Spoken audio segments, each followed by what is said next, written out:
A lot of products say they're clean, but what does that really mean? At Ritual, we have very high standards for what clean really means. Like for our best-selling essential prenatal multivitamin, which is heavy metal tested, clean label project certified, and GMO-free. It features key mom-to-baby ingredients like folate for neural tube support, choline for baby's brain development, and omega-3 for brain and vision support. But our high standards don't stop there. All of the ingredients in our essential prenatal multivitamin are sourced through our made traceable supply chain, so it's clear where they come from and why they're there. Because clean isn't clean enough, especially during pregnancy. Shop Ritual for the support you deserve with 25% off at ritual.com/prenatal. These statements have not been evaluated by the Food and Drug Administration. This product is not intended to diagnose, treat, cure, or prevent any disease. The first thing the young telegraph operator noticed was the small black couch. This was 1935, and Sigmund Freud, who was still alive, had made the psychiatrist's couch a symbol of psychoanalysis and therapy. But the young man hadn't come to the office to see a shrink. He was there to see the most famous psychic in the country, Edgar Cayce. Cayce entered the room, soft-spoken and well-dressed. He explained that he, not the young man, would be the one on the couch. So Cayce kicked off his shoes, lay back, and put himself into a deep trance. After a few minutes, Cayce began to whisper all sorts of things about the past, the present, and the future. Then the young man realized that Cayce wasn't just making predictions about his life, he was making predictions about everyone, events that were to happen all over the world. Since then, Edgar Cayce has been called the Sleeping Prophet because many of his predictions have come true.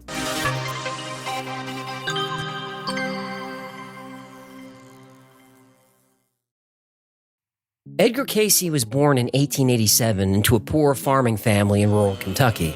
He was never an average kid. When other children were outside playing, Edgar wanted to study the Bible. But studying religion isn't the only thing that sets him apart from the other kids. Soon he would wander into the forest to play with what he called little folk. When Edgar was 11 years old, he was in the woods reading his Bible when he was visited by what he described as a woman with wings. The woman asked him what he wanted most out of life. He said he wanted to help others, especially sick children. Later that day, Edgar Cayce's father received a letter from the school complaining about his son's performance. So his father tested his spelling and was so upset at how poorly Edgar did, he knocked the boy out of his chair. While on the ground with his ears still ringing, 11-year-old Edgar heard the woman's voice in the forest. She told him to lay his head down on the school book and go to sleep. When he woke up, Edgar knew everything in the book. Like everything. He was able to recite the book word for word. So Edgar began studying by sleeping on his books. By the end of the year, he was the best student in school and even moved up a grade. His parents were starting to catch on that something was special about their son. But it wasn't until Edgar suffered a spinal injury that his parents understood his true potential. While playing ball at school, Edgar got hit in the coccyx, the tailbone. It was so severe that it left him partially paralyzed. That night, while in a deep sleep, his parents heard him talking. They listened closely as their son recited the ingredients for an herbal cure that he said would fix his injuries. His parents had nothing to lose, so they prepared the remedy according to their son's instructions. The next morning, Edgar was cured, but he remembered nothing of what he said. When Cayce was a little older, he caught a cold and developed severe laryngitis. He'd been working as an insurance salesman at the time, so this was a real problem. No voice, no sales. Edgar tried everything. For 10 months, he saw doctor after doctor, but nothing worked, and there was no explanation. A friend recommended that Edgar see a hypnotist. Hypnotism was just a fad at the time, and there were many skeptics. But desperate and with nothing to lose, Edgar called on the hypnotist Al C. Lane. At Cayce's house in the dining room, Edgar was instructed on self-hypnotism. He took to it quickly and fell into a trance. But what happened next, nobody saw coming. While in a hypnotic trance, Cayce spoke in a clear voice and said, "Yes, we can see the body." Lane was taken aback. He'd never seen anything like this before. Not only was it a creepy statement, but what body was Edgar referring to? Edgar then started to describe his own ailment in detail and gave a diagnosis. He said it was laryngitis due to a circulatory problem in his throat. He went on to say that it can be fixed by hypnotic suggestion. Shocked but intrigued, the hypnotist Lane followed his patient's orders. He instructed Edgar to make his body's circulation return to normal. Edgar then sat up and coughed up blood. He took a deep breath, then his voice returned to normal. And yes, it sounds unbelievable, but there was an eyewitness. Edgar's sister confirmed it happened just this way. She saw the whole thing. Sadly, this remedy only worked for short periods of time. The laryngitis would return. So Edgar repeatedly called Lane to perform the ritual to restore his voice. The hypnotist was so taken by Edgar's ability to cure himself that he wondered if this skill could be applied to other sick people. It turned out it could. Seeing the potential, Lane asked Edgar to use his abilities to help others, but Edgar wasn't so keen on the idea. Not that he didn't want to help other people. At his core, that's what he cared about most. It's what he told the woman with wings in the forest, right? But Edgar didn't go to medical school and wasn't confident in his abilities. What if he gave bad advice, especially to people who are sick? But Lane didn't back down, especially because he saw the financial opportunity of partnering with someone with a skill to heal. Edgar wasn't interested in the money and said no. But Edgar's fiancée stepped in. She truly believed in Edgar's gift and saw it as a blessing God gave him. She convinced him he should share it with the world. He needed to. So Cayce relented, with the caveat that he wouldn't take any money for his services. He began doing readings for Lane's patients. The hypnotist had a number of ailing clients who were desperate for cures, but there was one patient in particular Edgar really wanted to help. In 1902, Cayce was introduced to a 5-year-old girl who was suffering. She would have up to 20 convulsions per day, and she suffered other cognitive issues. Doctors had diagnosed her with a fatal brain injury. Like Edgar's laryngitis, no doctor had been able to help, which made Edgar more determined. Lying on his couch, Cayce entered his trance and realized something astonishing. He declared that she did not have a brain injury, not at all. He diagnosed her with a spinal injury, an injury he could cure. Edgar prescribed a vertebrae readjustment. Within a few months, the little girl had fully recovered, no more seizures, and her cognitive abilities like speech returned to normal. After Edgar healed this 5-year-old child, his life would change forever. The girl's father, a prominent school superintendent, told the whole city of Bowling Green, Kentucky about Cayce's abilities. He raved about Edgar. People were shocked to learn Cayce cured a girl when no doctor could. People started coming in droves seeking help. And of course, the news about Edgar spread even further to other towns and cities. Letters came pouring in, detailing injuries and sicknesses, begging for help. Edgar Cayce would read them and feel compelled to offer assistance. He would lie on his couch and enter a trance for about 45 minutes. But because of how long they took and how much energy he needed to perform each session, he would limit himself to 2 readings a day. Every session would begin with, "Yes, we can see the body." Then he'd give a detailed holistic remedy. The hypnotist, Al Lane, or Edgar's fiancée, would take notes. They'd transcribe what Edgar was saying, because when he woke from his trance, he wouldn't remember anything he said.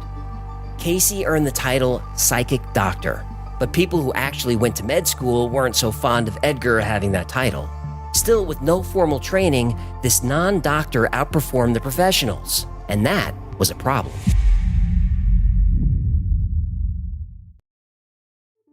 With this new notoriety, Edgar attracted a big following, and people in the medical field started to hear about this psychic doctor.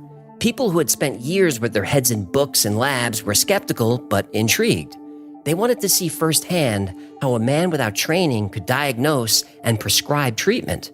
Knowing they were trying to expose him as a fraud, Edgar agreed to meet with a team of doctors. He wanted to prove to them that he was the real deal. All he needed was the name of a person and where they would be. The doctors gave Cayce the name of a college student and his location. Edgar laid down and entered a trance. He located the college student and announced, "Yes, we can see the body." Edgar proceeded to diagnose the college student with typhoid fever. Surprised, the doctors shared a knowing look. Edgar was right. That was exactly what the student was suffering from. But now the doctors needed to understand how Cayce figured this out. They wanted scientific proof. While Edgar was under hypnosis, the doctors began to poke him with needles. They stuck him in his hands and feet, trying to draw blood. But they failed. No blood would leave his veins. Not only was this confusing and a little unsettling, but Edgar didn't flinch while they were prodding him, not once. When he came to, Cayce was furious. He had come willingly and in good faith. He never would have agreed if he had known they wanted to treat him like a lab rat. They took advantage of his kindness, and sadly, they weren't the only ones to do it. A lot of products say they're clean, but what does that really mean? At Ritual, we have very high standards for what clean really means. Like for our best-selling essential prenatal multivitamin, which is heavy metal tested, clean label project certified, and GMO-free. It features key mom-to-baby ingredients like folate for neural tube support, choline for baby's brain development, and omega-3 for brain and vision support. But our high standards don't stop there. All of the ingredients in our essential prenatal multivitamin are sourced through our made traceable supply chain, so it's clear where they come from and why they're there. Because clean isn't clean enough, especially during pregnancy. Shop Ritual for the support you deserve with 25% off at ritual.com/prenatal. These statements have not been evaluated by the Food and Drug Administration. This product is not intended to diagnose, treat, cure, or prevent any disease. A lot of products say they're clean, but what does that mean? Ritual has high standards for what clean means, like their essential prenatal multivitamin, which is heavy metal tested, clean label project certified, and GMO-free. It features key mom-to-baby nutrients like folate, choline, and omega-3. Clean isn't clean enough, especially during pregnancy. Get 25% off at ritual.com/prenatal. These statements have not been evaluated by the Food and Drug Administration. This product is not intended to diagnose, treat, cure, or prevent any disease. A lot of products say they're clean, but what does that really mean? At Ritual, we have very high standards for what clean really means. Like for our best-selling essential prenatal multivitamin, which is heavy metal tested, clean label project certified, and GMO-free. It features key mom-to-baby ingredients like folate for neural tube support, choline for baby's brain development, and omega-3 for brain and vision support. But our high standards don't stop there. All of the ingredients in our essential prenatal multivitamin are sourced through our made traceable supply chain, so it's clear where they come from and why they're there. Because clean isn't clean enough, especially during pregnancy. Shop Ritual for the support you deserve with 25% off at ritual.com/prenatal. These statements have not been evaluated by the Food and Drug Administration. This product is not intended to diagnose, treat, cure, or prevent any disease. After some unfortunate events and business ventures unrelated to his readings, Edgar Cayce returned to his hometown of Hopkinsville, Kentucky, with his wife and newborn son. Edgar's father introduced him to a homeopathic doctor named Wesley Ketchum. He wasn't anything like Al Lane. Ketchum had really big dreams and knew the potential Edgar had. Ketchum promoted the hell out of Cayce. He even got the New York Times to run an article detailing his clairvoyance. The headline read, "Illiterate man becomes doctor when hypnotized." Edgar didn't love this because, well, he was not illiterate, not at all. But Ketchum's publicity stunt worked. Cayce received over 10,000 letters after the New York Times piece. Tucked in many of the letters was cold, hard cash. Until then, Edgar never took a dime for his work and didn't want to. Ketchum, on the other hand, had no problem accepting payment. While Ketchum focused on the earnings, Edgar stayed true to his morals. He focused on helping sick people. His abilities were also growing stronger. He was becoming even more perceptive. In one session, he laid down, loosened his tie, and prepared for a reading. Upon entering the trance, he announced, "We do not have the body. He's not here." In this clairvoyant state, Edgar couldn't locate the patient. Cayce had hoped to find the patient in his New York City apartment. He concentrated hard and finally located the man on a bus. Cayce declared that the patient was running late because of a traffic accident. So Edgar waited for the man to arrive at his apartment before beginning the diagnosis. After the session, Ketchum called the man in New York City. The man had been on a bus and there was an accident. Edgar's accuracy was growing. His father and Dr. Ketchum witnessed it and saw an opportunity. While Edgar was in his trances, they would pepper him with questions. What stock should I buy? What commodity should I sell? Which horse should I bet on? But cheating and gambling were not okay. When Edgar discovered what they were doing, he was furious. He only wanted to use his gift for altruism. So he did the only thing he could do. He cut ties with Ketchum and his own father. This left Edgar in a dark place, and things only worsened when he found out some patients weren't getting better. He learned many of them were happy to receive his advice, but many did not heed it. So Edgar became determined to ensure all his patients were on a path to healing. And this desire to heal is what finally breaks him. In the early 1920s, World War I soldiers began returning to the States, but they did not come back the same. They were suffering with PTSD. Many of them sought Edgar's help, and many of them were close friends. He diagnosed them and told them what they needed to do to improve. They were too on edge to follow through, and they weren't healing. It was just too much. The shell-shocked soldiers and others weren't heeding his advice. Edgar couldn't stand by and let this happen. His dream was to help people, and he would do that no matter the cost. So Edgar came up with a plan, a way to fix this. He wanted to build a hospital. Totally logical. Edgar could diagnose patients there and then oversee their treatment. He'd make sure they were on their way to recovery. One little problem. Edgar was poor. Remember, he wasn't taking any money from the readings. His source of income was through photography, and that career hadn't taken off. He desperately needed money for his dream hospital. Lucky for Edgar, he was about to meet someone who could make his dream come true. Except, you know how it goes, there's no such thing as a free lunch. Enter Morton Blumenthal. He's a well-off stockbroker from New York and a big fan of Edgar's. Morton believed in his abilities, so much so that Morton offered Cayce $100,000, which is about $1.8 million today. But in return for the money, Edgar was to do readings for Morton, and they weren't just about health. Being a Wall Street guy, Morton wanted finance tips. Edgar already had a fallout with Dr. Ketchum and his own dad because of gambling. Edgar grappled with his own convictions. Ultimately, the hospital was important. He agreed to Morton's terms. Cayce was emerging from the darkness, picturing a place where sick people could get the help they desperately needed. With the investment, Edgar built the Hospital of Enlightenment in Virginia Beach. Patients were able to be rehabbed on osteopathic machines. They received homeopathic remedies. And most importantly, Edgar could see them through the journey. It turned out that at the Hospital of Enlightenment, Cayce had developed a treatment method that would impact how we look at medicine still today. The sleeping prophet revolutionized the medical field in many ways. Physicians would see a patient, prescribe medication, and that would be that. Edgar didn't take a myopic view of treatment like many doctors. He felt that if a patient was to truly heal, if they were to get better, they needed more than pills and shots. To achieve health, a patient needed to work on their minds, body, and spirit. The whole person needed treatment, not just the illness. At his hospital, treatment plans included a well-balanced diet, exercise, and meditation. There was a focus on emotions. The belief was that negative thoughts could make an ailing patient worse. On the other hand, positive thoughts would aid in the healing process. While Cayce was implementing this new approach, many people in the medical field thought he was ridiculous, that his methods were unnecessary and unscientific.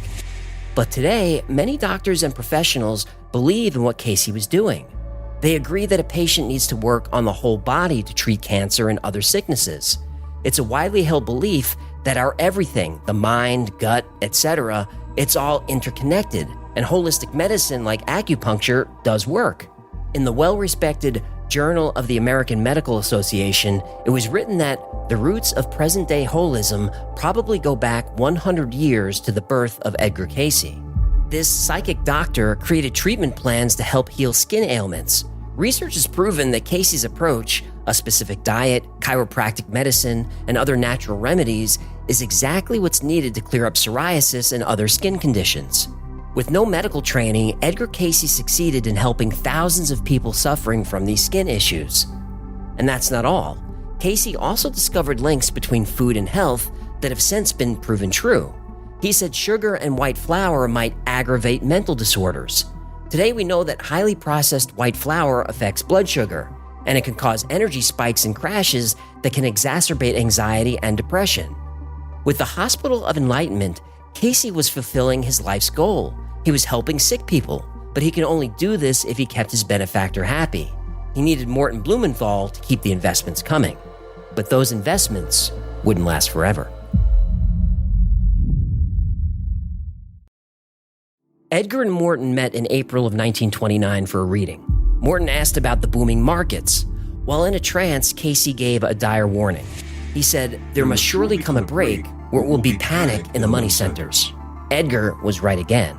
6 months later, Wall Street came crashing down, and so began the Great Depression, the worst financial disaster in history. Now, you might be asking if Morton heeded Edgar's advice. It appears he did. So Edgar probably saved him from bankruptcy. But saving Morton from destitution wasn't enough. In the midst of the Depression, Morton pulled out as a benefactor. This left Edgar with only one option: close the hospital. Time and time again, Edgar Cayce has proven that he was the real deal. He had a gift for diagnosing illnesses and predicting future events. And I don't want to scare you, but some of his predictions are terrifying. A lot of products say they're clean, but what does that really mean? At Ritual, we have very high standards for what clean really means. Like for our best-selling essential prenatal multivitamin, which is heavy metal tested, clean label project certified, and GMO-free.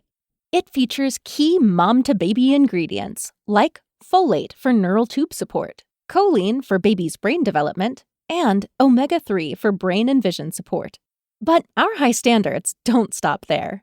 All of the ingredients in our essential prenatal multivitamin are sourced through our made traceable supply chain, so it's clear where they come from and why they're there. Because clean isn't clean enough, especially during pregnancy. Shop Ritual for the support you deserve with 25% off at ritual.com/prenatal. These statements have not been evaluated by the Food and Drug Administration. This product is not intended to diagnose, treat, cure, or prevent any disease. In January 1934, Cayce predicted that Hitler would rise in power and reign over Germany. Hitler became Führer in August of that year. Cayce said that Hitler would remain in power until an outside war would destroy him. In 1935, Cayce predicted the outbreak of World War II. He saw an alliance between Austria, Germany, and Japan, but the war would involve many nations. The United States would finally enter the war in 1941. Cayce predicted the deaths of FDR and JFK, and that the United States would go through a period of civil and racial unrest in the 1960s. In 1938, Cayce said a portion of temples may yet be discovered under the sea near what is known as Bimini off the coast of Florida. Expect the rising of Atlantis in '68. And sure enough, 30 years later in 1968, the Bimini Road was discovered in the Bahamas. He described Atlantis as being an ancient civilization of equal size to Europe and having superior technology. He said Atlantis disappeared somewhere in the Atlantic Ocean about 13,000 years ago due to a large flood. We now know that every civilization has a flood myth, and in all of them, the Great Flood occurred 13,000 years ago, during a period of time known as the Younger Dryas. When the Soviet Union was at the height of its power, Cayce said, "From Russia comes the hope of the world. Not with respect to communism, but freedom. It will take years to crystallize, but Russia will once again be free." In 1991, the Soviet Union dissolved and abandoned communism. In 1934, not much was known about the Jewish sect called the Essenes, but Cayce described the sect in detail. His description was determined to be remarkably accurate. He said their records and documents would come to light, and 12 years later, the Dead Sea Scrolls, written by the Essenes, were discovered. He predicted the El Niño and La Niña weather events before anyone knew about them. In the 1930s, he said the 44th president of the United States would be black. And on January 1st, 1945, Cayce said he would be buried in 4 days. His wife didn't like this prediction. But sure enough, he died of a stroke 3 days later and was then buried in his hometown, just as he predicted. But the sleeping prophet's most disturbing predictions are for events yet to come. According to Cayce, the Earth is in for a catastrophe that will reshape continents and rewrite borders around the world. Buckle up.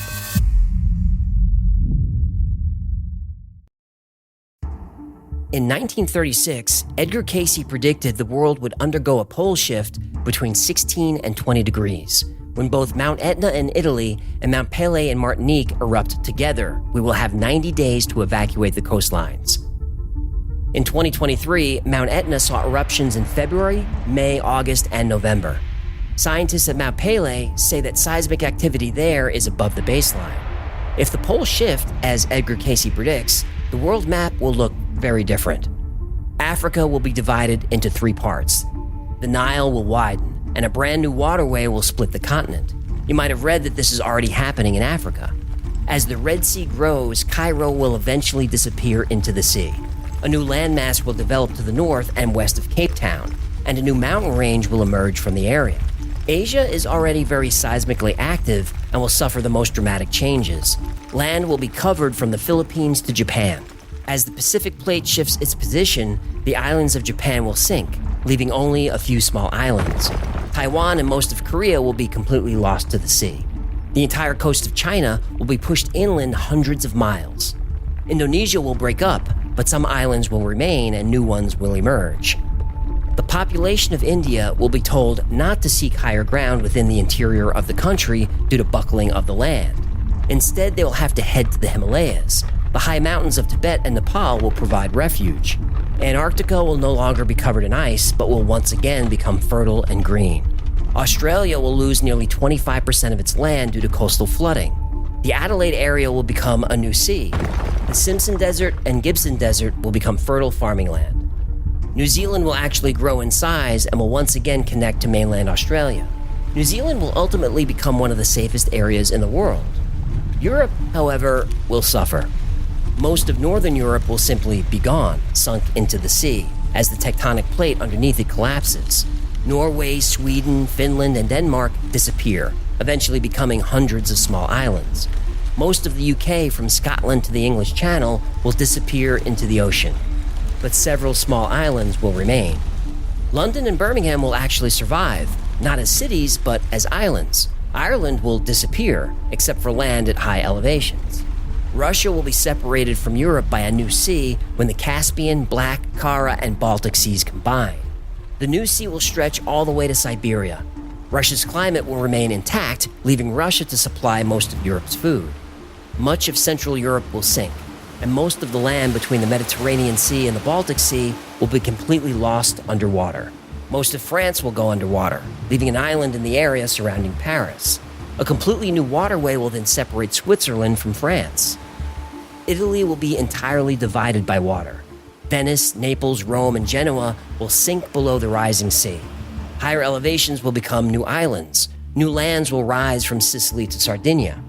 In Canada, most of the coastline will be pushed in by 200 miles.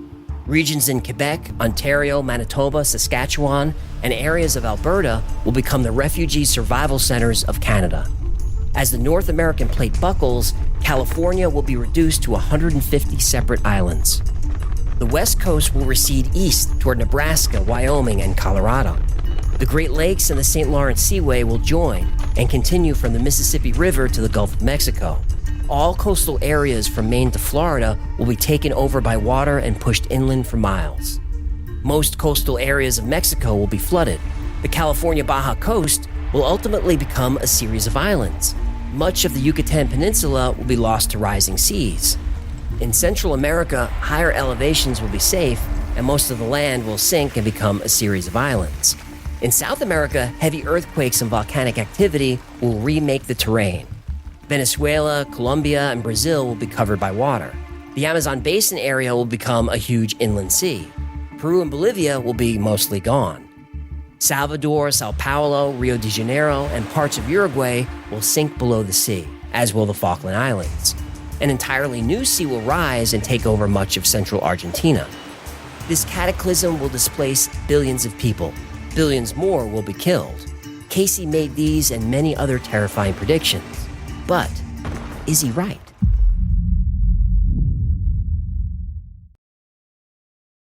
Cayce predicted the pole shift to happen in 1998. Clearly, the Earth is still intact and billions have not died. However, NASA has detected a slight pole shift that could be a concern. And get this, it occurred in 1998. Now, to be fair, Edgar Cayce has his detractors. He gave over 14,000 readings, so odds are he'll be right at least some of the time. It's the correct predictions that make headlines. Nobody really notices the things Cayce got wrong. Cayce used expressions like perhaps, maybe, and I feel that, rather than using positive declarations. This is a common technique used by strip mall psychics. This is known as the Barnum effect, a common psychological phenomenon where people accept vague descriptions as uniquely applicable to themselves. There were many occasions when Cayce would receive a letter from a sick person and then do a reading for them, giving a diagnosis. Cayce didn't know that when he was in his trance, those people were already, dead. Now, Cayce's supporters defend this by saying, well, if they had applied the cure while they were alive, they wouldn't have died. Okay, sure. But if Cayce was talking to spirits or communing with the universe should have given him a heads up. Every time Edgar Cayce got something wrong, there was always a convenient excuse. For example, Cayce gave the location of buried pirate treasure, which sent people scrambling all over the world looking for it. Nobody's found it yet. Cayce's supporters said it's possible the ghosts of Native Americans or pirates were playing tricks on him. And hey, that's a great motto. When things don't go your way, blame pirates. Was Edgar Cayce a psychic? I don't really know. Nobody does. Edgar Cayce was never exposed as a hoaxer. I believe that he really saw whatever it is that he saw. A recent poll surveyed thousands of American adults of similar income, education, and academic performance. It found that 50% of people believe in some form of ESP or psychic phenomena. What the poll also found is that people who do not believe in psychics tend to be more structured and analytical in their thinking, and the people who do believe are more emotional and creative in their thinking. The poll quickly pointed out that believers were gullible and lacked critical thinking skills. Now, that may be true, but the poll also found, and this is important, that those quote-unquote gullible believers were far happier in their lives and had much lower levels of stress than skeptics. When we talk about psychic phenomena or the supernatural aspects of religion, there are things that defy scientific explanations. But nobody can deny these things provide solace to the bereaved, hope to the unfortunate, and structure to an existence that is chaotic at best. Does the supernatural exist? I don't know. I would agree that most psychics are frauds taking advantage of people. But Edgar Cayce wasn't in this for the money. He really wanted to help people. Whether he was a real psychic or just delusionary, I don't think it matters. We need more people willing to dedicate their lives to helping others. We need more people who see themselves not as the center of the universe, but as part of a larger community where we have to look after each other.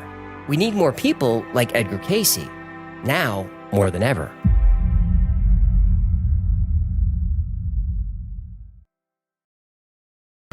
Thank you so much for hanging out with me today. My name is AJ. This has been the WWII Files. If you had fun or learned anything, do me a favor, leave the podcast a nice review. That lets me know to keep making these things for you. And like most topics I cover on the WWII Files, today's was recommended by you. So if there's a story you'd like to learn more about, go to thewhifiles.com/tips. And special thanks to our patrons who make the WWII Files possible. I dedicate every episode to you, and I couldn't do this without your support. So if you'd like to support the WWII Files, consider becoming a member on Patreon. For as little as $3 a month, you get all kinds of perks. You get early access to videos without commercials. You get first dibs on products like the Hecklefish Talking Plushie. You get special access on Discord. And you get 2 private live streams every week just for you. Plus, you help keep the WWII Files alive. Another great way to support is grab something from the WWII Files store. Go to shop.thewhifiles.com, and we've got mugs and t-shirts and all the typical merch, but I'll make you 2 promises. 1, our merch is way more fun than anyone else. And 2, I keep the prices much lower than other creators. And if you followed the WWII Files for a while, you know it's important to me to keep the cost to you as low as possible. All right, those are the plugs, and that's the show. Until next time, be safe, be kind, and know that you are appreciated.